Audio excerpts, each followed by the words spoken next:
Hi everybody! This is so exciting to be back with you, making you a video. Just this week, Tuesday night, we completed the entire Rise series through the Imahot, Rise into your highest feminine potential as a woman in the footsteps of Mashiach, guided by the Imahot. We just finished the fourth course, Rachel and Leah, this week. So I'm so excited to be back with you, freelancing, sharing Divrei Torah on this holy, powerful day of Lag BaOmer. It is a watershed of a day, what's going on beneath the surface, deep within the core of our neshamas, of Klal Yisrael, of the world, of our orientation, where we sit in history. Lag BaOmer is a very mysterious day, because it's really tugging us and pulling us towards the ultimate revelation. And of course, Rabbi Shimon bar Yochai had a very important role in that. And of course, the Zohar, the fire of the bonfire that you witnessed hopefully last night, the Pnimius HaTorah, the innermost depths and secrets of the Torah, of course, play a major role. And of course, woman being the Pnimius of Klal Yisrael, the innermost depths of Klal Yisrael, of course, play a major role in all of this. So I wanted to speak this through, tease it out. Haven't been in touch in such a long time, so I feel like it's all welling up, everything that's been going on in our community. If you're not subscribed to my database, go ahead and subscribe at info@thenexus.org. or on the website, thenexus.org, just to follow us as we flow through all of everything that's coming to greet us. B'siyata d'shmaya. So happy you're here with us. And without further ado, let's try to go through some of the inyanim, some of the inner depths and the messages that they are speaking to us as a community of Jewish women at this time. So I'm going to be taking this from a new Rebbe for me, touched on his Torah in the Purim shiur, if you had a chance to listen to that, from the Stitchener Rebbe, Mechon Toldos Yehuda Stitchener. This is what it looks like, a printout. You too can receive it if you want, and just speaking right to us. So there's two little nuggets, and of course they're connected. So I'm going to start with the first. First one is called The Light of Rabbi Shimon bar Yochai. The second nugget is called Al Roshech Pe'erech, or Al Roshcha Pe'erecha, alluding to, the psukim that talk about this glory that we carry that hovers around our head. You guessed it, like a crown. So this is very, very exciting. Let's begin. Let's see how it comes together. My first question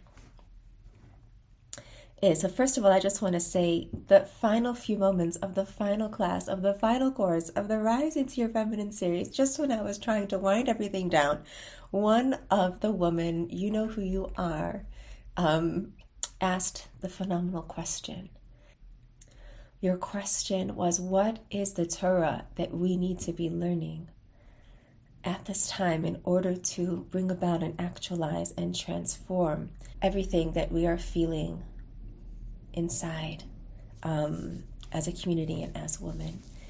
And whenever you finish something, it's really the beginning of a whole new era.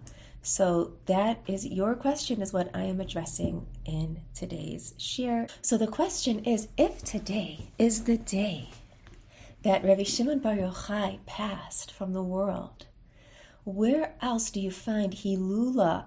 Where else do you find celebration on the day of the passing of a tzaddik, of a yahrzeit?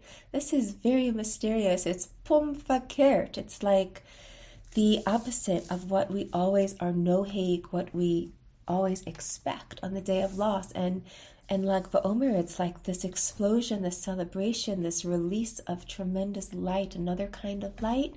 I would like to suggest it is hidden light, the bonfire on the backdrop of the darkness, the or pnimi, the inner light, the hidden light, which says, Rabbi Shimon Schwab, that when Hashem diminished the moon, what he actually did was he took the hidden light that was being revealed and he kept it and he hid it and he diminished its revelation so that in history we would be able to find it.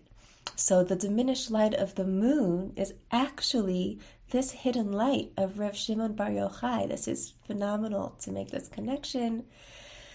In the Leah course, we really felt into this specifically being the light of Leah, which is only starting to blossom and sprout really in our times. I know this might sound completely novel to you, but bear with me. So we got our question, why are we celebrating on the day of the passing of Rabbi Shimon bar Yochai? So first let's start by defining simcha. What is the essence of joy? What is this? We're all looking for it. Some of us feel this very strongly when we're learning the depths of the Torah that are speaking to us as women.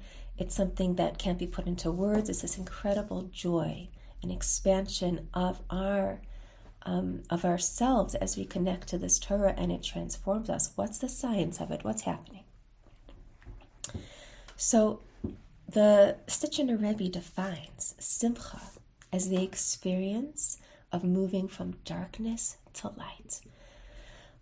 That experience of being shrouded by darkness, groping around, not having clarity, not understanding why we're suffering, not knowing where we're going. When that turns, when the light reveals itself and we understand who we are, where we're headed, why things are happening the way they're happening. Hashem was with us all the time and all the more so in this moment. That revelation is the ultimate in simcha. And of course, that's the experience that you have when you're learning the depths of the Torah. It's like this, what was dark suddenly becomes light, and you see everything through a different lens. Everything looks different and everything feels different inside. And there's this incredible healing that takes place. But the healing is coming about because we ourselves are being transformed by what we are learning. So in other words, the Torah itself is the catalyst for our growth, for our transformation. It's the Torah itself. It's no one teacher, it's no one experience or healing moment. Of course, those are wonderful when they come, but it's the Torah itself, which is the activating principle. So this is what we want to explore. Where do we see this idea that simcha is moving from darkness to light? We see it, we say, Misha nichnas adar marbim b'simcha. In the northern hemisphere, in Eretz Yisrael, Purim always is like that morning star. If you look at the year like a day, the winter like night, Purim is like the dawn. It's like the beginning, the first little light of the summer, of the morning, the Ayelet HaShachar, the morning star. So that's why suddenly the sun comes out slowly with Esther, and we start to marbim, increase in simcha. It grows, we get to Pesach, right? And the sun is beaming even brighter with the exodus from Mitzrayim and the revelation of Hashem. And so too, any movement from darkness to light is what brings simcha to the soul. However, because the world at large, cosmically, collectively, we are not yet, the Mashiach, the era of Mashiach isn't here, the Geula hasn't arrived, we're still in Galos, we still have Tisha B'Av, there's a lot going on, there's a lot of darkness that people experience. So therefore, you can say, building up all these equations, step by step, that Hashem is holding the final destination. Hashem knows how everything's going to come together. Hashem knows how all the darkness will be turned to light. Hashem knows that everything that looks so physical will reveal the spiritual totally and completely, ultimately, on the day, on that day. As it says in Yeshaya, Umala ha'aretz deya as Hashem kamayim layam machsim, that v'haya bayomahu, it will be on that day when Hashem's name is complete and all the light is being revealed in creation, all of Hashem is permeating all of creation, every single cell, that the earth will be filled with knowledge of Hashem, like the water covers the seabed, which means that everything physical, the physical world, even though the sun is shining outside, it is darkness because we can't see Hashem. It's actually concealing Hashem. We see nature, but on that day, Hashem will be revealed in all of the physical creation.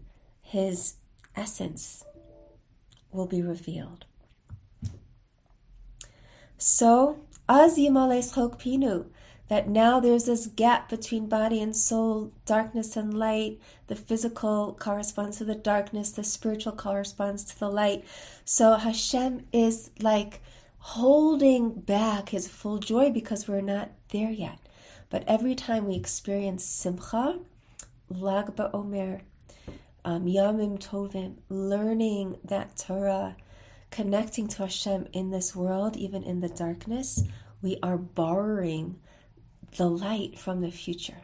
So there is this incredible total revelation of the Asid Lavo that we are able to touch on, and by doing that, we're bringing it in drop by drop and bringing it, manifesting it, living with it, trusting it, putting our weight in it, and that is what brings it more and more. That's what expands our vessel to hold and receive Hashem's revelation. It's really through faith, ultimately, and leaning into that. So, our neshama knows this light. Our neshama has the amunah. Our neshama knows where the world is headed, but our bodies are really with our coffees and our cheesecake on Shavuos, and we want to be comfortable, and the body doesn't know the realm of the soul, so we've got this gap. There are two parts of Torah, and history has been dedicated to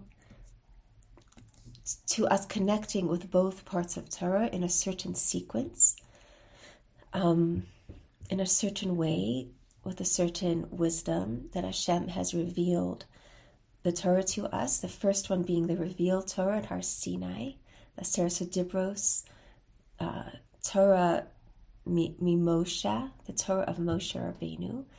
And then after that, the oral Torah, the Tanaim, the Amoraim, the Rishonim, the Acharonim, the transmission, the Masorah as outlined in the first Mishnah of Pirkei Avos, going deeper, the Midrashim, the Ramazim, and finally the last part of Torah, of the four levels of Torah to be revealed, is the Torah's Hasod, the Torah of Rabbi Shimon bar Yochai, of which Lag BaOmer is celebrating, the Torah's Hanistar, the hidden dimension, which is really mind-boggling because we know that the generations reduce in stature. We have Yeridas Hadoros, we're nowhere near our bubbies, our bubbies, bubbies, our bubbies, bubbies, bubbies. Yet on the other hand, we have this incredibly pivotal role in the unfolding of the Masorah, that more and more of the light of Rav Shimon bar Yochai is coming into the world as more and more of the Pnimius HaTorah is being made accessible, yes, even to our Litvisha pockets, even to our Olam, through Chasidus, through the Baal Shem Tov, and all of the deeper layers of Torah really, really flushing against and mingling with our revealed Torah, the Halacha, the Gemara, and really Klal Yisrael is like these bodies of water are mingling and merging, because really they are one, really they come from the same place, and of course everything in the right context and in the right way But there's definitely this increasing of this or haganos, this hidden light, this deep aspect which we are thirsting and craving, and our neshamas are opening to and saying, this is what we need, this is who we are. And what's amazing is that it is having this incredible transformational effect, big kedusha. We don't need to run to secular sources for healing, not to say that there isn't a time and a place, but ultimately, as I said, this healing of our neshamas and of our community is going to happen through Torah. This second part of Torah, the nistarot, the hidden dimension, the pnimius dimension, the light of Rabbi Shimon bar Yochai, when we learn it, there is something incredible that happens in that our mind, which is, the gray matter, it is part of the body. It's part of our limitation, right? The neshama, of course, knows Hashem on this level all the time. The question is, do we access that part of our neshama? Do we allow that part of our neshama to dwell in us and transform us? There's that gap that we're left with until we go to that place. And each person, according to the guidance of their Rabbanim and their husband and father, and teachers and Rebbetzins, each person has their own process and takes the steps that they need to at the time that Hashem reveals it to them in a safe and responsible way, spark by spark. But what happens is that when you learn on that level, before, where there was a gap, like the body and suppressing the body to fit into the contours of the Torah, which is the divine wisdom. So there's the physical drives and physical yetzer haras and inclinations that we need to suppress and, contain and not let them run the show, subdue, and align ourselves with our neshama, which is the Torah, which is the divine wisdom, right? The divine will. But mysteriously, when we learn the more Kabbalistic, or as brought to us by Chassidus many times safely, what happens is that our body itself grasps the Or Ein Sof, the infinite light. It's an impossible occurrence, really, when you think about it. And the body, and when I say the body, it includes the cerebral physical mind. It includes your inner wills and urges. It includes your psychological way of processing the world. It includes your emotional processes and how you interact with other people and how you show up in relationships. It includes how you identify yourself and really feel your inner essence and your inner being. And it includes making supper and doing carpool and doing Ratzon Hashem and supporting our husbands and looking for a good zivug and being the best mothers we can be, and everything on that level. There isn't a gap or a distinction. It's like this full filtering, which is completely transformational. So let's talk about Rabbi Shimon bar Yochai. Who was he?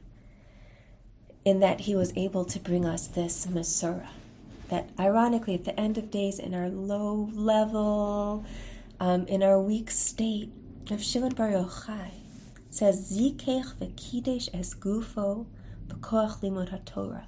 His body itself, the sinews, the cells, the urges, the emotions were refined and sanctified and purified through the Torah. His physical mind could grasp the soul of Torah, and this is nothing short of transformational. This is the immense joy. This is the coming out of darkness, because when there's that gap between body and soul, the body is physical, the body is in darkness, the body doesn't know Hashem, the body is still battling with physical urges and yetzer haras and things like that. And yet we're aligning and guiding and parenting our body all the time through the light of Torah, but there still remains that gap. But when the darkness itself becomes light, when the body itself receives the light, when the light meets the vessel of the body and permeates it and shapes it, and the body no longer is the opaque barrier and the obstacle and the heavy thing that we're lugging around with us, but the body starts to glow and the body starts to transform and contain that light. That's what brings that immense joy, which is nothing short of addictive, and addictive in a good way. This is a good thing. This is something you can allow to happen. Obviously, in a balanced diet, that the sod is part of the relationship we have with Hashem, of commitment, of halacha observance, of the nikla, of everything we've received thus far in history, everything that's been transmitted, we are building on that, and it's something deep within it. So it's very safe. So I think what I'm going to do is I'm going to take a little pause here. I think we answered something, described a little bit of what's going on with this incredible joy, this hidden mystery of Lag BaOmer and the Torah of Shimon Bar Yochai. And I know what so many women share with me when listening to my shiurim. And I want to invite you to the second video that I'm making for you, the second nugget, called On Your Head is a Crown, Al Roshech Pe'erech, the inner honor of Rabbi Shimon Bar Yochai. And I will meet you there.